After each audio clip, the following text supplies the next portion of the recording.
Hello, herd surfers. Today we speak to Dan and Galina, who recently finished a Kickstarter campaign which reached almost $55,000 for the production of the Babuk shoe.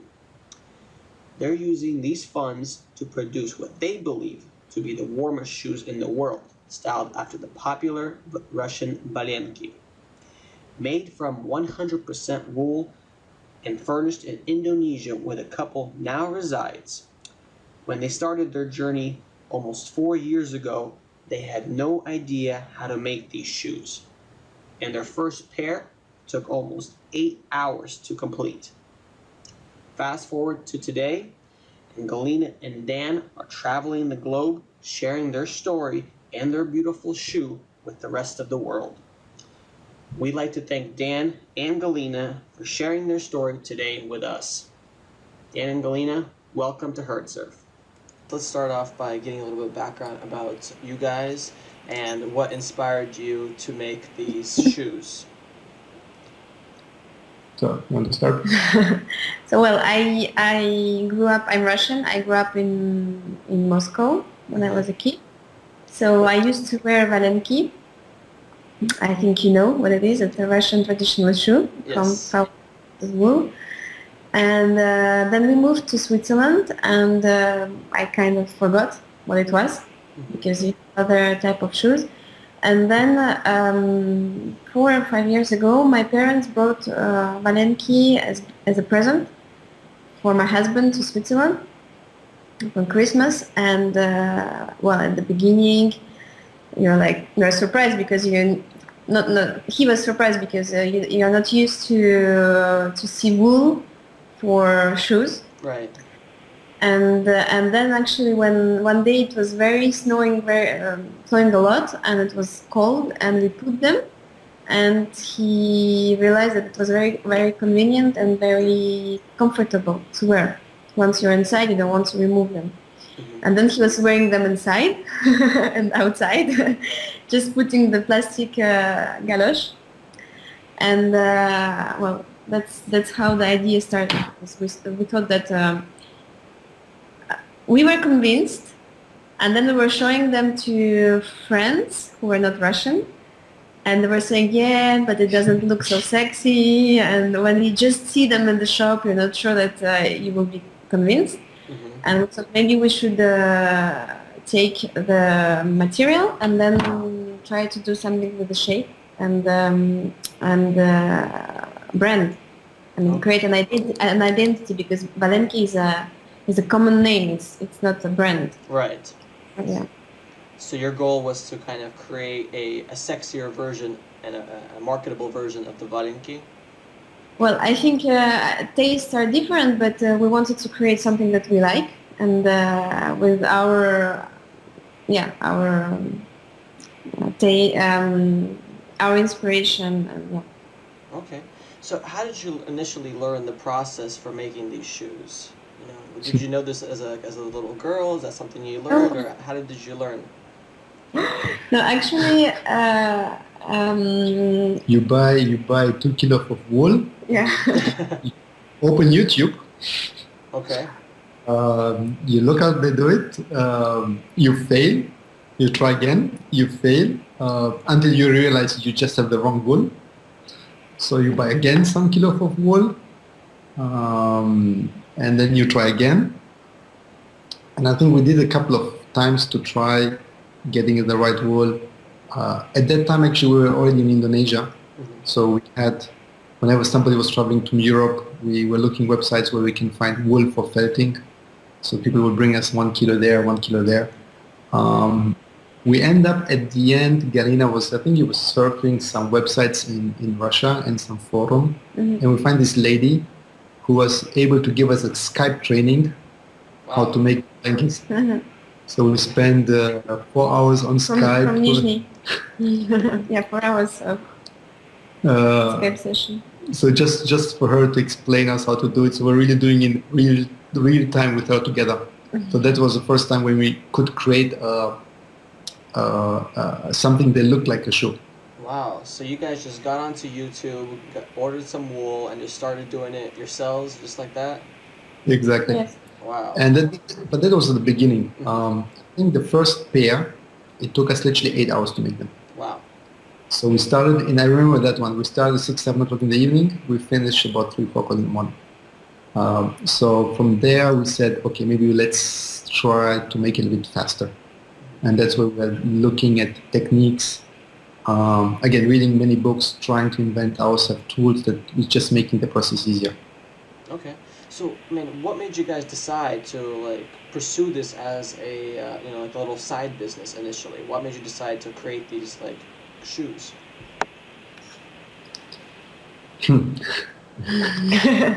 I think it was. We have many ideas, but this one stayed. I don't know. Actually, yeah. Yeah, I think it started again like many other ideas. We just had sometimes you just have a passion, you just have a hobby, and it started like really like a hobby. It started as well because actually I moved to Indonesia for my previous job, and it was also to find an activity for Galina, and that's where we said, okay, let's look into it a little bit more serious, but without even having a thought that we'll make it out of a business one day. Okay. Just kind of to. And then, but I think it's also the people, because we were doing, and then people were liking it and encouraging us. So I think that because we were seeing people having the same idea, like opinion as us about the shoes. So So basically, your friends kind of gave you the support and understanding that this might actually sell someday, right? correct. Yeah. Okay. Yeah. And when did you first start doing this? Like 2009? When did we start? No, it was 11. 2011. 2000. Wait, when did we move here? We moved. No, 11. So we started in 2010. So initially, the winter we received them in the cottage. It was. So it was 4 years. 10? 2010. So in 2010 we received the first pair. 2010 is when you first started. Now, looking forward, were you planning on like Kickstarter, going on to Kickstarter or any other crowdfunding platform? Did you even know what that was? No, at that time, no. Kickstarter literally came in when we decided to transform this hobby into a serious business. Okay, and when was that time frame? When did you decide, hey, listen, this actually might work out? When did you decide to actually go for it and turn this into a serious business? Okay. With this summer, we said, okay, let's make it out of it a real business. And we need some input, financial input. Yeah. So I think then we had the idea starting from September on Kickstarter. We started to read a little bit more what is Kickstarter. And then we looked also at the other platforms. And we realized that actually Kickstarter is the biggest platform, and it's also touching. Right. Kickstarter is very strongly used in the US market. And that's actually where we wanted also to get more awareness and to see if the people like it, because US customers are very sophisticated. And I think if it's successful in the US, may have a big success somewhere else. September, August, that's when you decided that you should go onto a crowdfunding platform and actually raise funds through there and maybe even access the US market through that website, correct? So what was that kind of turning point? When did you decide that you were ready for Kickstarter? I think before we Kickstarter, we started with what we call the slippers. Mm-hmm. So it's basically the sort of this kind of product. Okay. So it's for indoor. Okay. And with the Kickstarter, we said we want actually to also go outdoor, because that's actually the real Balenki is more the outdoor. But again, we didn't take it so seriously in the beginning. It was more a hobby. So we said, no, it's time. So we want actually to accelerate the process and look for the outdoor version. So we said, because we had already the indoors, which was easier to propose it, but it's also Kickstarter should help us to develop the outdoor collection. Okay, so with the Kickstarter, your goal was to develop the outdoor collection. Exactly. Yes. Okay, perfect. I understand. And so the indoor was already before, already this year, and the outdoor, no. Now you guys have the outdoor now. It's in the full process, so we should actually within the next week present to our backers multiple outdoor versions, and then actually they can choose which one they like. Okay, I understand. So in the video you guys had, you actually set up a little factory to produce these, and it's not such a little. It didn't seem like a very small factory. It seemed like a rather large operation. Tell us a little about that, and what made you decide to set that up, and how'd you go about that? Where did you set it up? So we set it up again. We set it up in Indonesia, not very far away from Jakarta, where we live. And the pure reason why we had to set it up is because we just did not find anyone who can help us to make them. And probably, as you know, the Balenki. So this is basically our simple shape. And the uniqueness about actually the shoes is that if you turn them around, there's no stitch. Okay. It's basically molded into one single piece. And I think this is the unique characteristic of the shoes, is that they are stitchless. So which, especially when you are cold, the cold has no place to go into. So it keeps you really warm and comfortable. Mm-hmm.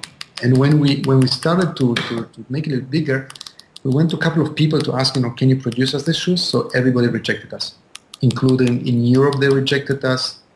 The Russians, they were not very keen to do a different shape. Yeah, the market is enough for the Balenki shape. Right. So they didn't see any opportunity to change them.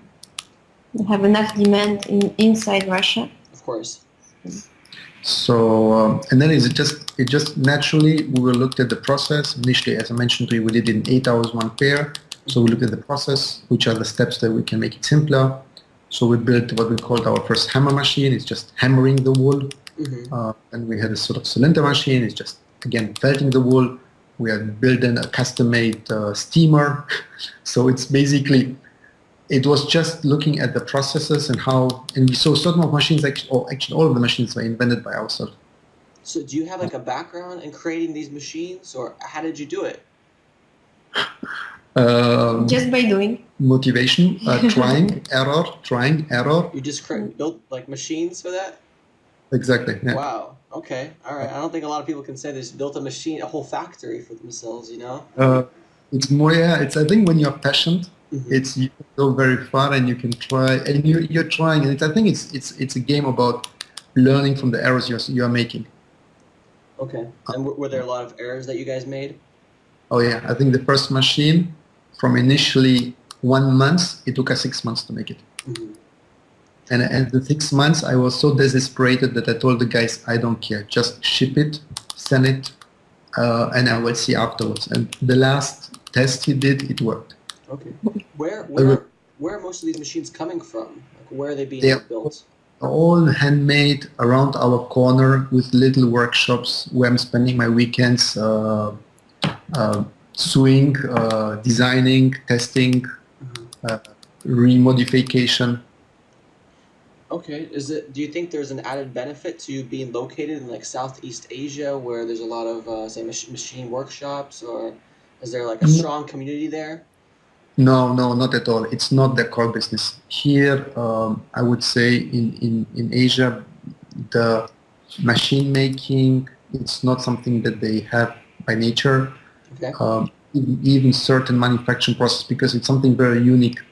I would say it's not their core business. It's core business what everybody can make, but something new, it's very challenging because you have to teach them differently. You have to make them understand the quality. So it was not we didn't do it in Indonesia just because we wanted to do it in Indonesia, just because we were in Indonesia for the last 2 years. Okay. So it was just the place. It was not cost driven. No. For the moment we As Dan just said, understand people here what are our expectations in terms of quality, import the right wool, find the right machines that we couldn't. Mm-hmm. For the time, it was really not cost-driven. Okay. To be. I understand, but now you have the costs, kind of controlled, and you're able to limit the production, and that you can control that as well. We are trying. We'll see next year, yeah. I think. Okay. Next year, yeah. All right. Well, let's talk a little bit about your Kickstarter campaign, the actual campaign. Now, in the campaign, it says that you were based out of Switzerland. Was there like an what was the reason besides behind saying that you were in Switzerland rather than like Indonesia or Australia? First of all, our home base is Switzerland. Okay. That's the whole concept actually started. Okay. That's where our legal entity we created is also in Switzerland. So the fact that we're right in Indonesia, it's just a temporary period of time. But we will go definitely back to Switzerland, and that's how where we are actually from. Now you mentioned, so what's happening in Kickstarter? In order to create a project, you have to be creating it either from the US, Australia, Canada, UK, and New Zealand, if I'm not mistaken. Those are the interesting Now, in our case, we launched it from Australia because one of our friends who's actually also helping us to launch it is actually from Australia. Mm-hmm. That was basically the only possibility we found that we can launch Kickstarter. But we didn't want actually to tell the people, listen, we are not really, it's in Australian based, but actually it's a Swiss project. Right. Okay. So we wanted to make it clear to the people that it's a Swiss, Swiss project. Okay, I understand. And how was the application process for you guys? Was there any difficulties at all getting onto Kickstarter? I know we've heard of a lot of projects getting rejected at their initial application, but then having to overcome that. Did you guys have any problems at all? No, I think we took a lot of time. We took it seriously, so we were actually in the conditions. We were actually watching many other videos just to understand what Kickstarter is looking after. Mm-hmm. So try to follow the rules as they have actually given by Kickstarter. And actually we got straight away accepted.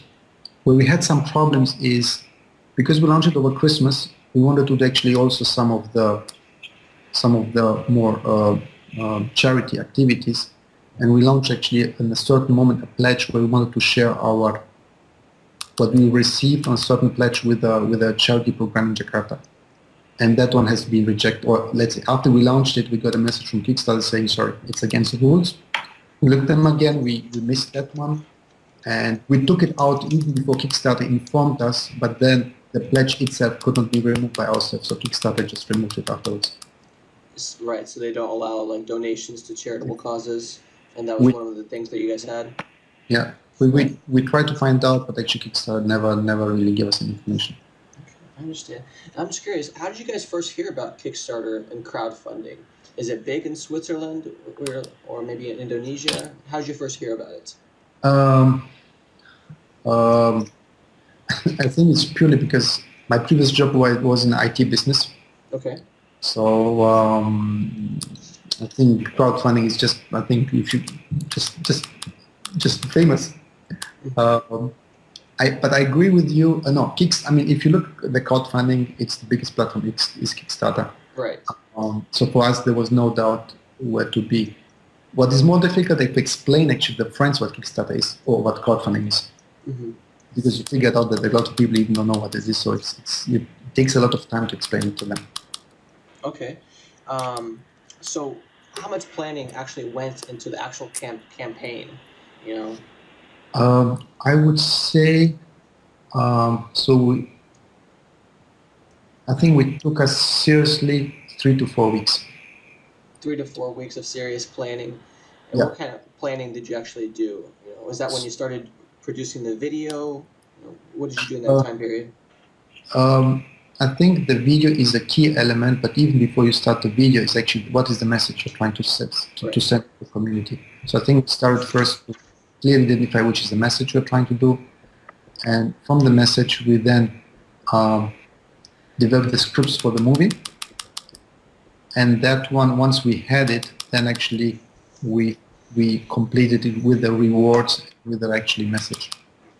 Okay. So you just have to be very coherent between what is the video and what actually you write. So what would you say was the message of your video? Our message of our video is that we have a dream, we have a hobby, we have a dream, and we go for it. And the message what we want to the other people is sometimes a lot of people are having things that they'd like to try, that they are saying, hey, I have a great idea. but very often we are victim of our own success, or we are victim of what we are doing, and very often we never really have the courage to stop something what we used to do and try something different. Okay, I understand. I think that message came across very clearly in your video. It was a very good video. Did you hire any professional help for that, or?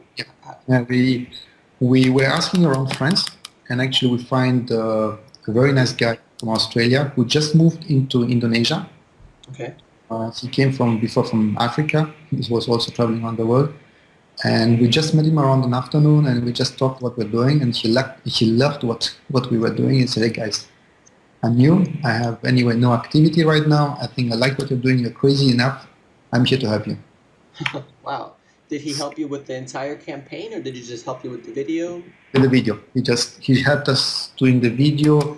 He then get all the material what he needed. He got the support crew, and then actually we were filming for 2 days, 2 entire days, and then it was about 1 week and a half to cut the video to prepare. Okay. Now, why did you decide on a rather short campaign? Only 27 days. To be honest with you, this was one of the recommendations from Kickstarter, Mm-hmm. where they said, guys, don't go campaigns over 30 days. It's not going to improve much your stretching your goal. Kickstarter also recommend you, if you have shorter projects, is that it shows the seriousness and the urge, the urge to move ahead, Okay. rather than having very long campaigns. And I actually, to be honest with you, I sort of agree now. Looking backwards, I agree with this philosophy. It was very intense, the 25 days, but I think 27 days. But the outcome was very good. Okay, so how was the 27 days for you? What was that time frame like? Well, first of all, our time frame was 10 days, I think, late. We had initially planned to launch it just beginning of December. Finished by Christmas. And we finished actually just after Christmas. That was sort of our goal. But then it took a little bit longer time just to finish the video, and then so I think we launched it on the 10th or 11th. So that's why it went a little bit longer. It is actually, you don't know what you expect, but the moment you start to get the first backer, the second backer, you stop sleeping. Wow. You wake up every 5 minutes and you're checking what's going on. When you have somebody making a comment, you are just there to reply, and then you figure out that actually we didn't work out the whole plan, how to the project or the project messages to update, how to follow up. So actually, yeah, we were day and night in front of the computer and or thinking what and also promoting in parallelly and on social media. So was it just the two of you managing the entire campaign? Nobody else? It was mainly two of us. A friend of us from Switzerland, just in the middle, suddenly we had a chat with him and said, "Hey guys, I can help you a little bit out." So he was more the expert on how to create ads on Facebook and stuff like this. So he did it a couple of times for us, but I would say 95% it was Galina and myself. Okay. And how important was social media in promoting your campaign? What were some of the tools that you guys used to promote it? You have in Facebook something what we call the ad manager, where basically you create your ads and then you select your audience that you're trying to target, and I think that is pretty powerful. However, Kickstarter gives you the possibility to see where the backers are coming from. And a lot of actually the backers are coming from the projects Kickstarter selects as a staff select, I think they call it. Yes. Or when you discover new projects, I think it's really the categories of Kickstarter where they set you up that when we analyze the data, that's actually the most successful ones.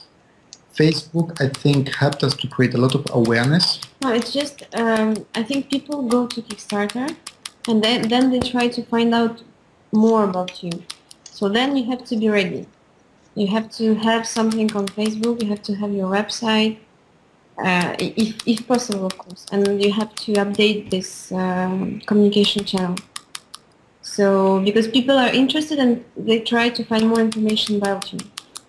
And then they ask, we had a lot of visits on the website, our website, and they also ask questions. You have to answer. So. Okay, so it's about the complete package. You know, they want to make sure that you're legitimate and that you have a website, you have a Facebook, you have everything. Yeah. Okay, and Dan, you mentioned that, you know, were you being selected as like a staff favorite really helps campaigns? Were you guys selected as a staff favorite? We were selected, and I think this was especially in the beginning that actually was booming. I think we reached our target after 10 days. After 10 days, I think. And it's funny. I think it's the moments you get more backers, I think they keep you as a favorite. That's more my theory. The moments you're getting less backers, you're getting in a lower staff pick, or you're getting down the ranking. You're getting downgraded. I think so. It's a little bit the challenge is how you can maintain to get backers. I'm not sure if it's I don't the know, amount. because it was at the same time when we reached our goal, a little bit after. So maybe it was also related to this. We got our goal, and there are some other projects. No, my theory is it's really And then about toward the end, maintain backers. Regular new backers is actually maintaining on the top chart. This is my personal theory. Okay. So how long were you on there as a staff favorite for? I can't remember. I think there, especially in the beginning. I think I would say the first week. Yeah. The first week, and then we got a little bit down. And then what's happening towards the end? Kickstarter is again promoting the projects that are going to finish the last week. And that is actually give us a huge boom. This was something we didn't expect at all. We were saying, okay, it's just 3 more days to go. We are done. And I think the 3 days we got, I think almost 80 backers. But then it's finishing, you're like, and one more day, two more days. And then we didn't sleep at all. Then it was over. And then there's a big party. But the last 3 days we were like, what to do? So that's happening a lot. Surprisingly, there's a lot of success towards the end of the campaign when Kickstarter again promotes it. Okay, so there seems to be, you know, a good amount of success in the beginning, and then kind of steads off in the middle, and then a lot more backers again at the end once the Kickstarter starts promoting it. Exactly. Okay. Now you asked for a rather modest, you know, $20,000 Australian dollars. Yeah. What kind of calculation went into that figure? We wanted, I think, one of the things we wanted to do something that is achievable, and we didn't want to put such a high goal that actually it's first of all stressful for us, and as well for the backers, something that is like, okay, these guys are dreaming. We don't want to be dreamers.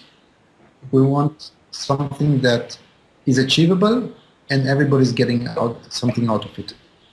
So out of this, we had a discussion, is it 10, 20, 30, 50? We said, as long as we get 20 and we can create awareness and we can deliver something in a reasonable amount of time, then let's do it. Because very often what's happening is as well, you're backing up this project, but then you also want to get the reward. Of course. And I prefer to be able to deliver something in a reasonable amount of time than actually saying, guys, you get it in 6 months' time. Mm-hmm. So when are you actually delivering the first pairs?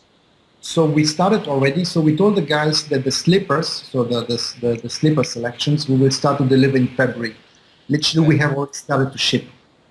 The new collection, we promised in March.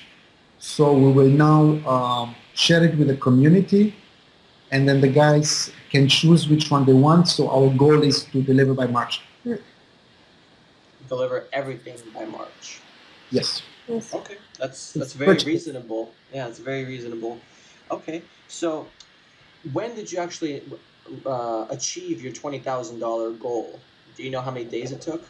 I think 10 days. 10 days, yeah. Yeah, or 10 less. days. 8 to 10 days. Now, I know a lot of campaigns decide to do like stretch goals. Have you heard of those? Yes, we looked at it. To be honest with you, we didn't know what to put as a stretching goal. For us, it was, I think our objective was to create awareness, is to have support for us to launch our business. Okay.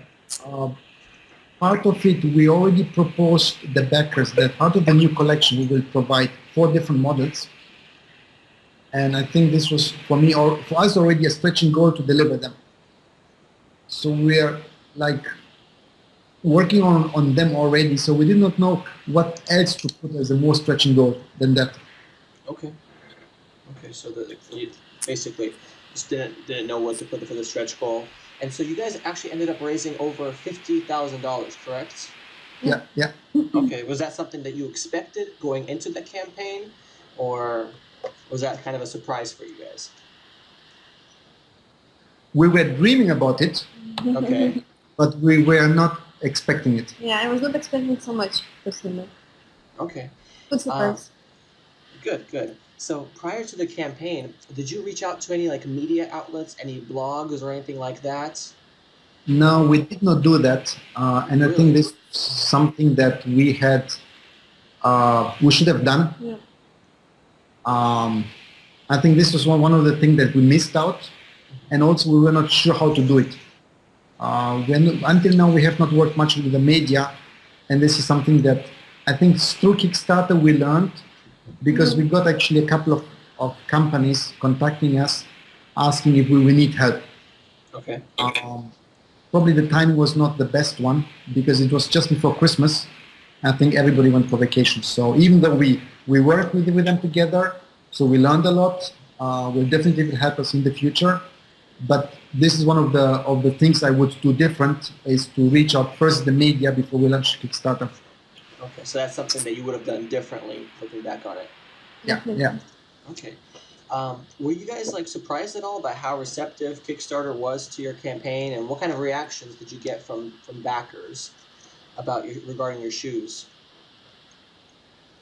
A lot of encouragement. Yeah. People saying that they like the product. Some critiques also. And we were surprised people giving just advice like this. So people writing emails, very long emails with suggestions, advice. So complete strangers. Yeah. Completely. Completely for free. That's the best kind of advice.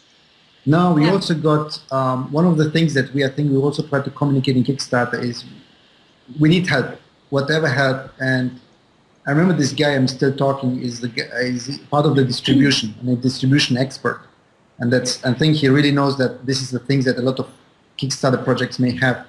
So the guy contacted. We had a couple of Skype calls. He's trying to really help me out how I can set up the logistic and distribution, and it's something that I will never get it somewhere else. And this was through Kickstarter supporter? Through Kickstarter. And as Galina mentioned, some people just give us an advice on the new collection that we are trying to develop, what is good, what is trendy, what we should look after. I think this is fantastic. I mean, that's you can't dream of a better support than that. Okay, so besides the money, you guys got, advice that basically you can't kind of put a dollar figure on, right? That's for us much more worse than actually the dollar, yeah. Okay, I understand. So once your campaign completed, did you guys have any difficulties at all collecting the funds? What was that process like? The several days after the campaign. That's a interesting one. It's funny. Money collection is not done by us. It's done through Kickstarter. Mm-hmm. Now, what's happening for us? We have no visibility what's happening behind the scene, but we got some feedback from backers where they were being chased by Kickstarter, that they could not collect the funds. They were contacting us saying what's going on. Some people saying maybe they paid several times. So there's little we can do, because there's nothing we can. We're just informed by Kickstarter. It will take you about 2 weeks to 3 weeks and here's what we're going to do, and that's it. So we just get a report saying where the money has been collected and when the money has not been collected. But even the ones not being collected, there's not much we can do because we don't know what's happening behind. So you said it took about 2 weeks to receive all the funds? I think that's for 2 to 3 weeks. Mm-hmm. We're still waiting. We have still not received the money. Oh, you still haven't received the money? No. Oh, wow. Is Kickstarter keeping you informed as to when you'll be receiving the amount? No. No? So you're kind of sitting there in the dark? Yeah. But you're confident that you'll receive it? Yeah. I think if it will probably a little small crowdfunding campaign, then I will be doubt. But I think Kickstarter, I wouldn't be scared about. I think Kickstarter is a big platform, so. Right, absolutely. Do you think your funds are like, is there specific like regulation that you have to follow, given the fact that you are located abroad, from the United States? Is there any additional regulation that you have to adhere to? No, I think it's more in Australia that we need to double check how it works. But for the US, because it goes through Australia, so it's less the US based. So this is all the things that we still need to find out. Okay. So just, to wrap up, what 3 pieces of advice could you give to future entrepreneurs like yourselves, regarding, crowdfunding, Kickstarter, and just, going for your hobby? Number 1, realize your dreams. Don't be afraid. Okay. Learning by doing, yeah. Yeah. This is still number 1. And then I think on the Kickstarter, advice I give to everybody is work strongly with the media. Yeah. Kickstarter does not do everything for you. So media is a very powerful tool. So better you get in contact with media before you explain to your project, and by the time you launch your project, media is already behind you. Mm-hmm. Okay. It's not only media, it's all the communication around. Yeah. Online, offline, your friends, your network, friends of your friends, everything together. Just communication. Prepare your communication plan. Okay, prior to launching your campaign. All right. So what do you guys see in the future for Babuk? Is this something that you'll be working on full time, or will still be a kind of like a hobby or a side business? No, it's Galina's and my main job. It's not 100%. It's 300%. It's 300%. 300%. We are paid currently $0 minus. So right now we have no salary. Yeah. We are having, so the new collection outdoor is ready. We are next week we are off to Europe. So we will have 2 to 3 trade shows.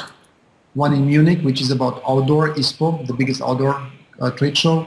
Then the one in MICAM, which is Milano, the biggest shoe trade show. And then maybe a third one in Germany if we can make it. Okay. How many employees do you guys have?